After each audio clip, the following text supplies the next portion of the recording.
وسلم نے ارشاد فرمایا، میں تمہیں ایسی عبادت نہ بتاؤں کہ جس کو کرنا بہت ہی آسان ہے اور بدن پر وہ بوجھل نہیں ہے، بدن پر وہ ہلکی ہے۔ عبادتوں میں مشقت تو اٹھانا پڑتی ہے۔ آپ نماز پڑھنا چاہیں گے تو آپ کو وضو کرنا پڑے گا ٹھنڈے پانی سے، چل کے مسجد جانا پڑے گا، رکوع و سجود ہوں گے۔ روزہ رکھنا ہے تو آپ کو دن بھر کی بھوک کاٹنی پڑے گی۔ زکوٰۃ دینی ہے، صدقہ کرنا ہے، خون پسینے کی کمائی سے پیسے جدا کرنے پڑیں گے۔ حج کرنا ہے تو بہت زیادہ مشقت اٹھانی پڑے گی۔ جتنے بھی اعمال ہیں خیر کے، اچھائی کے، ان میں بہت زیادہ مشقت اٹھانا پڑتی ہے۔ یہ طالب علم یہاں پڑھ رہے ہیں، 8 سال کا چلہ کاٹ رہے ہیں، معلمین پڑھا رہے ہیں، صبح تہجد سے اٹھتے ہیں اور شام تک ایک وظیفے میں لگے ہیں، علماء ہیں کام کر رہے ہیں، بہت سارے لوگ، کتنے مشقت والے کام ہیں، تب اللہ کی رضا جا کے نصیب ہوتی ہے۔ لیکن میرے حضور نے فرمایا تمہیں ایک ایسا عمل نہ بتا دوں جس میں بدن بھی نہیں تھکتا اور ہے بھی بڑا آسان؟ اللہ اکبر! فرمایا وہ عمل کون سا ہے؟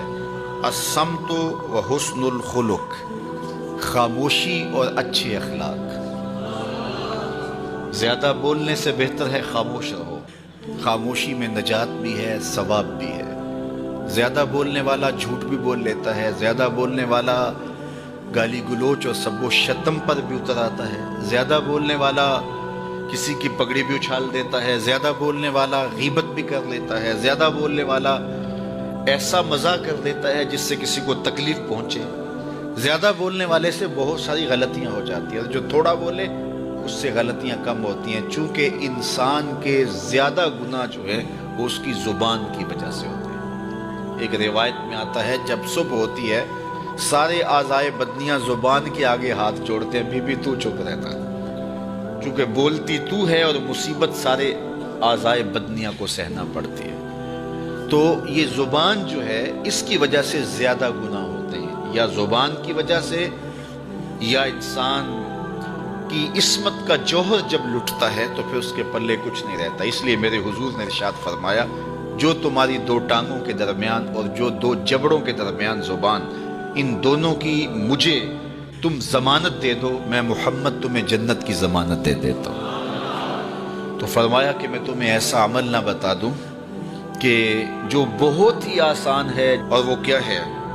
الصمت، خاموشی، وحسن الخلق، اور دوسری بات اچھے اخلاق، رویوں کی خوبصورتی۔ کسی سے ملو تو ہنس کے ملو، کسی سے بات کرو تو لہجے میں نرمی ہو، کسی کی عزت آبرو کا خیال رکھو، بڑے کا احترام کرو، چھوٹے پر شفقت کرو، مخلوق خدا پر رحم کرو، اللہ کی مخلوق پر شفقت سے پیش آؤ، رسول کریم کی امت پر رحم کرو۔ تو یہ ایسا عمل ہے جس پر کوئی مول بھی نہیں لگتا، قیمت بھی نہیں لگتی، بدن بھی نہیں تھکتا، لیکن نامہ اعمال نیکیوں سے بھر جاتا ہے۔ قیامت کے دن نامہ اعمال پر سب سے وزنی جو عمل ہوگا وہ حسن خلق ہوگا۔